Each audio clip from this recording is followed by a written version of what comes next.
श्री राधे राधे। भक्तों, वो जीव कितना भाग्यशाली होगा जिसको जन्म लेते ही सिद्ध संत महापुरुष के गोद में रख दिया गया और संतों के ही कृपा और आशीर्वाद में जो पला पोसा हो, जिसको भगवान के प्यारे भक्तों का आशीर्वाद सदा प्राप्त हो, उसके भाग्य की कोई सीमा नहीं है। और ऐसे ही महान भाग्यशाली थे श्री भक्त कोकिल जी। मैंने कल आपको बतलाया था कि इनके महान माता पिता जिस दिन भक्त कोकिल का जन्म हुआ था, उसी दिन एक उच्च कोट के महापुरुष आत्माराम साहब नाम के संत थे, उनकी गोद में ले जाकर के बच्चे को उसी दिन रख दिया था इनके माता पिता ने। और ये 5 साल के उम्र में तो कितनी भाषाएं सीख चुके थे। 2 दिन 4 दिन में एक एक भाषा का इनका पूरा ज्ञान हो जाता था। एक दिन स्वामी आत्माराम साहब जी शयन कर रहे थे और भक्त कोकिल पंखा झल रहे थे। वो समय था भक्तों जब बिजली के पंखे नहीं होते थे, हाथ से पंखा झलना होता था। और पास में ही श्री हनुमान नाटक की पुस्तक रखी हुई थी। हनुमान नाटक एक बहुत उच्च कोटि का ग्रंथ है संस्कृत का। तो स्वामी जी बाल सन्यासी, तपस्वी, त्यागी एवं आत्मनिष्ठ थे। आत्माराम साहब जी, जिनकी गोद में इनको रखा गया था कोकिल साईं को, ये बाल सन्यासी थे, तपस्वी थे, त्यागी थे और आत्मनिष्ठ थे। हनुमान नाटक से उनकी इतनी प्रीति थी कि उसे पढ़ते पढ़ते भावमग्न होकर नृत्य करने लग जाते थे। भक्त कोकिल जी इतनी छोटी अवस्था में पंखा झलते झलते उस ग्रंथ का आधा भाग पढ़ गए। 5 वर्ष से थोड़ा ही ऊपर के थे कोकिल भक्त जी, और पूरी पुस्तक का आधा हिस्सा पढ़ गए पंखा झलते झलते। और जागने पर स्वामी जी ने आश्चर्यचकित होकर के देखा कि बालक तो आधा ग्रंथ पढ़ चुका है। तो उन्होंने हृदय से लगा लिया कोकिल को और कहा, इतनी देर में तो मैं भी इतना नहीं पढ़ सकता था, और तुम इतने छोटे से बच्चे और इतना पढ़ चुके। और भक्तों, मैंने बताया कि ग्रंथ संस्कृत में था। कितना ज्ञान था इनको, कोकिल जी को। एक दिन भक्त कोकिल जी स्वामी आत्माराम साहब की सेवा के लिए जंगल में कंडे लेने गए। गोबर के कंडे, जो गौ माता जंगल में चरने जाती हैं तो उनका गोबर सूख जाता है, तो उसी को कंडे बोलते हैं। उसको लेने के लिए गए थे और उसी से भोजन पकता था। और भक्तों, वो ग्रीष्म ऋतु थी, अर्थात गर्मी का महीना था। दिन चढ़ता गया, धरती तप गई और कोकिल जी महाराज नंगे चरण जंगल में चलते रहे, कंडे बीनते रहे और फिर नंगे ही पांव कंडे सिर पर रखे हुए लिए चले आ रहे थे। धरती तप रही थी। उसी समय एक सज्जन उसी रास्ते घोड़े पर निकले। उन्होंने कहा, बेटा तुम कंडे फेंक दो और घोड़े पर बैठ जाओ। परंतु भक्त कोकिल जी ने स्वीकार नहीं किया। उनको लगा कि महाराज जी का भोजन कैसे बनेगा इस कंडे में उन्हें फेंक दिया। तो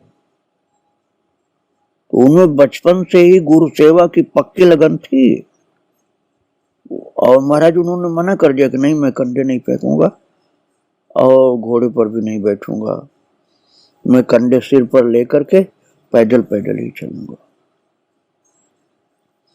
तो वो घोड़े वाला तो चला गया और कंडे लेकर वो तपती हुई धरती पर जलती हुई धूप में चलते रहे। लेकिन ज्यों ही उनके मन में आया कि मैं गुरु सेवा कर रहा हूं और मैं कठिन से कठिन कष्ट पड़ जाए तब भी विचलित नहीं होऊंगा, और कंडे सिर पर लिए चलते रहे। बस उसी समय बादल घिराए आकाश में और वर्षा हल्की हल्की होने लगी। तो भगवान जिसके साथ खेलना चाहते हैं भक्तों, प्रारंभ से ही उसके जीवन निर्माण पर एक सजग दृष्टि ठाकुर जी रखते हैं। उसके अंतःकरण में कोई और रंग चढ़ने न पावे, संसार की किसी भी वस्तु या व्यक्ति में उसकी ममत्व बुद्धि न हो जावे, कहीं उलझ करके न रह जाए, इसका स्वयं ही बिना किसी साधना प्रार्थना के ठाकुर जी ध्यान रखते हैं और अपने भक्त की इस तरह रखवाली करते हैं। मानस में आप लोगों ने पढ़ा ना, करम सदा ते के रखवारी, जिम बाल कहीं राख महतारी। भगवान अपने ऐसे प्यारे भक्त की रखवाली करते हैं। बच्चे थे छोटे से, तब से प्रभु जी इतना संभाल रहे। 6 महीने की अवस्था में ही भक्त कोकिल जी की जो मां थी इस लोक से चली गई, अर्थात शरीर नहीं रहा। जब ये 6 महीने के थे तब ही। और पिता श्री रोचल दास जी साहब बड़े ही गुरु भक्त, सत्संग प्रेमी, उदार चेता थे। वे अपना वेतन, अपने वस्त्र तक गरीबों को दे दिया करते थे। भक्त कोकिल जी की 6 वर्ष की अवस्था में ही वे भी भगवत धाम बुला लिए गए। माता चली गई जब कोकिल जी 6 महीने के थे और पिताजी तब चले गए जब ये 6 वर्ष के थे। अंतिम समय में पिताजी ने अपना सब कुछ गरीबों को बांट दिया, अपने बच्चे के लिए भी कुछ नहीं छोड़ा। आप साधारणतः तो आप सब लोग सोचेंगे पिताजी सही नहीं थे। मैं शब्द नहीं उचित समझता हूँ बोलना, जो मामूली व्यक्ति ऐसा बोलेगा पिताजी के लिए, वो शब्द मैं नहीं बोल सकता। 6 साल का बेटा है और पिताजी की मृत्यु जब हो रही थी तो उसके पहले ही बड़े होश हवास में ही सारे धन सब गरीबों को बांट दिया, कुछ अपने बच्चे के लिए भी कुछ नहीं छोड़ा। स्वामी आत्माराम जी ने कहा, तुम सब कुछ लुटा देते हो, बच्चे के लिए कुछ नहीं छोड़ते। जो गुरु जी महाराज थे आत्माराम जी, पिताजी के गुरु जी, उन्होंने कहा अपने बच्चे के लिए भी कुछ नहीं छोड़ोगे, सब लुटा दोगे। तो पिताजी बोले, मैंने इन बच्चों का प्रारब्ध तो नहीं लुटाया ना, ईश्वर सबकी रक्षा करता है। अब भक्त कोकिल जी के एकमात्र अवलंब स्वामी आत्माराम साहब रह गए, क्योंकि माता पिता दोनों जा चुके थे। निरंतर उन्हीं की सेवा में रहते थे और प्रीति की धारा सिमट कर बस एक ओर बहने लगी, महान संत आत्माराम साहब की सेवा में और इनके माध्यम से भगवान में। स्वामी आत्माराम जी भक्त कोकिल पर बड़ी कृपा और स्नेह रखते थे। अन्य शिष्यों को तो राजसी ठाट बाट से भी रहने देते थे, परंतु इनके अंदर त्याग, वैराग्य, तितिक्षा, सरलता, नम्रता, सेवा आदि सद्गुणों की वृद्धि हो, इस बात का ध्यान रखते थे आत्माराम साहब। और किसी के पूछने पर कि इनको आप वस्त्र आभूषण आदि क्यों नहीं धारण कराते? तो वो उत्तर देते थे कि इनको मैं और ही आभूषण धारण करा रहा हूं, जो वस्त्राभूषण और लोग पहनते हैं वो नहीं, दूसरे आभूषण मैं इनको धारण करा रहा हूं। कोकिल साईं के लिए ऐसा बोलते थे गुरुदेव महाराज आत्माराम साहब। भक्तों, गीता जी के दूसरे अध्याय में लिखा हुआ ना सतो विद्यते भाव ना भाव विद्यते सतः, अर्थात जो सत है उसका अभाव नहीं होता और असत का भाव नहीं होता। और महाराज जो सत से एक है, सत अर्थात सदा रहने वाला, जो उससे एक है वही संत है। इसलिए सत सदा रहता है तो संत भी सदा रहते हैं, अथवा सीधे शब्दों में कहूं तो संत अमर होते हैं। लोगों को जो संतों की मृत्यु दिखाई पड़ती है वो तो उनकी एक लीला मात्र है और वह किसी न किसी विशेष प्रयोजन से होती है। भक्त जनों को बहिर्मुख से अंतर्मुख करने के लिए संत जन स्वयं ही भक्त जनों की सारी प्रीति और ममता समेट कर छिप जाते हैं, जिसे मृत्यु कहा जाता है। कभी कभी स्वयं भगवान ही संत और भक्त जनों के बीच में एक ऐसा पर्दा डाल देते हैं जिससे लोग उनके लिए तड़फड़ाएं और भगवान एवं संत के अधिक से अधिक निकट पहुंच जाएं। 10 वर्ष केवल 10 वर्ष की अवस्था में ही भक्त कोकिल के सामने से स्वामी आत्माराम साहब अंतर्धान हो गए अथवा अंतर्धान कर दिए गए। अब आप समझिए कैसा जीवन था इनका, कैसा तपोमय त्यागमय, अथवा आप कठिन भी कह सकते जीवन था कि 6 महीने के थे तो माँ चली गई, 6 वर्ष के थे तो पिताजी चले गए, और महाराज जब 10 वर्ष के हुए हैं तो इनके वास्तविक पालक पोषक जो आत्माराम सिद्ध संत थे आत्माराम साहब वो भी चले गए। और इस घटना ने भक्त कोकिल को मानो झकझोर दिया, क्योंकि माता पिता से भी ज्यादा आत्माराम साहब को मानते थे कोकिल जी। 10 वर्ष की अवस्था में ही जब उनसे भी वियोग हो गया अर्थात उन्होंने शरीर छोड़ दिया, कि इनका जो जीवन था एक कठिन स्थिति में आ गया। इनको झकझोर दिया इस घटना ने, और संसार की ओर से सर्वथा ही उन्होंने अपनी दृष्टि हटा ली। अब आप देखिए कैसी स्थिति थी इनकी, कैसी दृष्टि थी कि उन्होंने संसार की ओर से अपनी दृष्टि एकदम हटा दी। अब भक्त कोकिल जो दरबार में रहना पसंद नहीं करते थे, लोगों की आंख झपटे ही चाहे रात हो चाहे दिन हो एकांत जंगल या स्मशान की ओर चले जाते थे। महाराज अभी तक ये आत्माराम साहब के आश्रम में रहते थे। आश्रम आज के जमाने जैसा सुख सुविधा का नहीं होता था। मैंने अभी आपको बताया था जंगल से गौ के गोबर के सूखे हुए कंडे बीन के लाते थे, भोजन तब बनता था, तो तपस्यामय आश्रम होता था। लेकिन अब तो उस आश्रम के जो थोड़ा सा हल्का सा सुख आप कह सकते हैं वो उसको भी नहीं देख रहे थे, उसका भी भोग नहीं कर रहे थे, उसका भी आश्रय नहीं ले रहे थे। अब तो बस लोगों की दृष्टि बचा करके एकांत जंगल में या स्मशान की ओर चले जाते थे। भीड़ भाड़ उन्हें बिल्कुल अच्छी नहीं लगती थी, लोगों से बातचीत करने में रस नहीं आता था,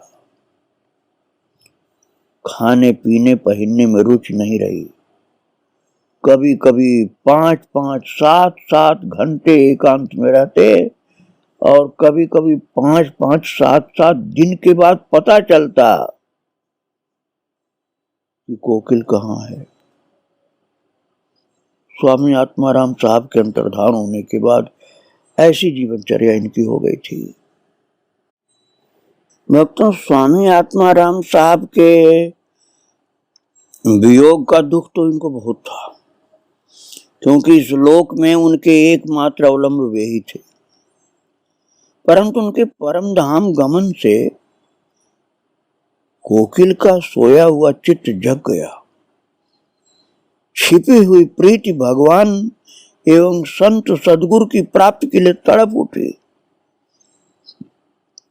भगवान के गुणानुवाद का गान, नाम कीर्तन, जप और सदग्रंथों के विचार ये अहर्निश करने लगे। महाराज, उस समय जो संग उनको प्राप्त था उसमें जो एक जपजी साहब होता है, वो सिख लोग जानते हैं, उसका भी विचार करते थे। वो भगवान का गुणानुवाद करते थे, नाम कीर्तन करते थे, जप करते थे और जपजी साहब का विचार भी करते थे, अर्थात तत्व विचार। और जीव का हृदय एक ऐसा यंत्र है जो अपने आकर्षण केंद्र के लिए सर्वदा आकृष्ट होता रहता है। ना समझी से चलने पर उसे बहुत भटकना और लंबा रास्ता तय करना पड़ता है, तथा समझदारी से चलने पर सुगमता हो जाती है। रास्ता तो छोटा ही हो जाता है। समस्त हृदयों के आकर्षण केंद्र हैं एकमात्र भगवान। उनके पास पहुंचे बिना किसी की भी जलन और प्यास बुझ नहीं सकती। जो उनकी ओर चलते हैं, उन्हें ढूंढते हैं, वे सीधे रास्ते पर हैं, और जो कोई दूसरी दिशा को ढूंढ रहे हैं, वे या तो उन्हीं की ओर चल रहे हैं किंतु भटके हुए हैं। उनका रास्ता लंबा हो गया। जा तो रहे हैं उन्हीं भगवान की ओर ही, जो दूसरी तरफ चल रहे हैं वो भी भगवान की ओर ही जा रहे हैं, लेकिन उनका रास्ता भटका हुआ, क्योंकि लंबा हो गया रास्ता, भटक गए हैं। और जिनका हृदय शुद्ध होता है वे सीधे भगवान की ओर चलते हैं, और उन्हें रास्ता बताने के लिए संत सदगुरु के रूप में स्वयं भगवान उनके साथ हो जाते हैं। 16-17 वर्ष की अवस्था में ही भक्त कोकिल 2 साथियों के साथ संत सदगुरु की प्राप्ति के लिए निकल पड़े। रास्ते में एक गांव में लोगों के बहुत आग्रह करने पर श्री रामायण और श्री ब्रज विलास की कथा सुनाई। उस गांव के लोग भक्त कोकिल के मुखारविंद से भगवत गुणानुवाद रस का आस्वादन करके बहुत ही आनंदित हुए और भेंट के रूप में 250 रुपए देने लगे। भक्तों, 250 रुपए आज के नहीं, ये बात लगभग 125 वर्ष पहले की है, 125 वर्ष पहले की बात है। भक्त कोकिल जी ने नम्रता से उनका आग्रह अस्वीकार कर दिया। जो परमार्थ पथ पर अग्रसर होते हैं उनकी दृष्टि लक्ष्मी के विलास पर कभी नहीं अटकती।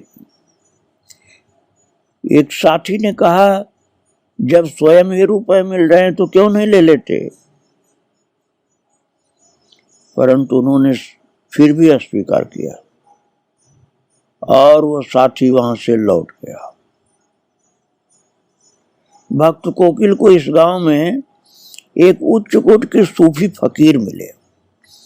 वे अपने संकल्प मात्र से औरों के हृदय में रस का उल्लास एवं ह्रास कर सकते थे। बड़े तपस्वी थे। भक्त कोकिल ने उनसे पूछा, प्रेम का क्या स्वरूप है? वे बोले, मुझे तो तुम ही प्रेम के स्वरूप दिख पड़ते हो। ऐसा कहकर वे प्रेम मुग्ध हो गए। उनके शरीर में प्रेम के सात्विक भाव के चिन्ह प्रकट हो गए। भक्त कोकिल जी एक दूसरे गांव के पास एकांत में बैठकर भगवान का भजन ध्यान करने में तल्लीन हो रहे थे। मुखार बिंद पर एक दिव्य ज्योत जगमगा रही थी। नेत्रों में आंसू और शरीर में पुलकावली थी। उसी समय गांव के पटवारी उधर आ निकले। भक्त कोकिल जी के मुख पर भजन की जगमग ज्योति देखकर उनके हृदय में एक अपूर्व भाव का उदय हुआ। वो खिंच गए उनकी ओर और पास जाकर उन्होंने पूछा, आप क्यों रो रहे हैं राजकुमार? वो पटवारी जो धनवान व्यक्ति थे, उन्होंने पूछा कोकिल जी को रोते हुए देखकर कि आप क्यों रो रहे हैं राजकुमार? भक्त कोकिल जी बोले, भूख लगी है। अब देखो भक्तों, ये शब्द गंभीर था। साधारण व्यक्ति तो समझेगा कि भूख लगी है तो रोटी दाल खिलाओ, भोजन कराओ, लेकिन महाराज कोकिल का शब्द बड़ा गंभीर था। उन्होंने कहा, ने पूछा पटवारी ने कि आप क्यों रो रहे हैं राजकुमार? तो कोकिल जी ने कहा, भूख लगी है। किसकी भूख लगी है ये बात छिपा ले। कोकिल साई ने ये बात छिपा ले कि किसकी भूख लगी है। तो पटवारी ने समझा कि रोटी की भूख है और उन्होंने कहा, मैं अभी आपके लिए भोजन लाता हूं। वे गांव में चले गए और भक्त कोकिल जी भजन आनंद में निमग्न हो गए। पटवारी जी ने आग्रह करके गांव के बाहर बैठक में भक्त कोकिल जी को रोक लिया। 10-15 दिन सत्संग की गुलाल उड़ती रही, अर्थात सत्संग की धूम मची रही। पटवारी जी तो उसमें ऐसे रंग गए कि जीवन भर अनुराग की लाली नहीं छूट सकी और गहरी होती गई। भक्त कोकिल के श्रद्धालु प्रेमियों में सबसे प्रथम गिने जाने का सौभाग्य उनको प्राप्त हुआ, पटवारी जी को। इस गांव में जब तक भक्त कोकिल जी रहे, सत्संग के अतिरिक्त सब समय एकांत में जप कीर्तन भजन स्मरण ध्यान के आनंद में मग्न रहे। इतने दिनों में ही इनका समाचार मीरपुर के लोगों को मालूम हो गया और वे लेने के लिए उस गांव में आ पहुंचे। भक्त कोकिल जी की रुचि संत सदगुरु की प्राप्ति किए बिना मीरपुर लौटने की नहीं थी। हृदय में वैराग्य का समुद्र उमड़ रहा था। इन दिनों उपनिषद गीता वैराग्य शतक आदि का वो स्वाध्याय करते थे। न उस गांव वालों को पता चला और न मीरपुर वासियों को। ये अध्ययन वाली जो बातें मैंने बताया आपको, उपनिषद गीता वैराग्य शतक आदि का अध्ययन करते थे और जप कीर्तन भजन ध्यान ये भी करते थे। और अपने साथी को भी वहीं छोड़ दिया और रात को चुपके से वहां से रवाना हो गए। जिनके हृदय में भगवत प्राप्ति की उत्कंठा जागृत होती है, गांव महल कुल परिवार सगे संबंधी इष्ट मित्र मान प्रतिष्ठा यश कुछ भी उनके मार्ग में अड़चन नहीं डाल सकते। जैसे गंगा जी मार्ग के पहाड़ों चट्टानों और खंदकों को चीरती फाड़ती समुद्र में जा मिलती हैं, वैसे सब विघ्न बाधाओं को पार करके अपने लक्ष्य स्थान पर ऐसे महान उच्च कोट के साधक पहुंच ही जाते हैं। कोई उनको रोक नहीं पाता है। और भक्त कोकिल जी चलते रहे 2-4 महीनों में ही किसी अज्ञात प्रेरणा से खींचे एक डॉक्टर के साथ कोट कांगड़ा जा पहुंचे। उन दिनों वहां भूकंप के कारण त्राहि त्राहि मची थी। लोग अपने घर द्वार, सगे संबंधी और अन्य वस्त्रों से भी वंचित हो गए थे। भगवान दीन बंधु हैं, इसलिए भक्त जनों को दीन जन अपने कोई खास संबंधी जान पड़ते हैं। जहां दीन होंगे वहां भगवान और भक्त भी होंगे। वहीं बैठकर भगवान जीवों को अपनी भक्ति और सेवा के लिए पुकारते हैं। भक्त कोकिल को वहां पहुंचकर भगवान की सेवा करने का अवसर तो मिल ही गया और उन संत सदगुरु की भी प्राप्ति हुई जिनके लिए वर्षों से उनके प्राण व्याकुल हो रहे थे और जिनकी प्यास से छटपटाते हुए वे इधर उधर भटक रहे थे। भक्तों, संत सदगुरु की प्राप्ति की वो बात मैं आपको और खुल करके बताऊंगा प्रभु की कृपा से। कल आप श्रवण करेंगे। आज भक्त कोकिल जी के चरणों में प्रणाम करके यहीं विराम दे रहा हूं। श्री राधे राधे, जय श्री राधे।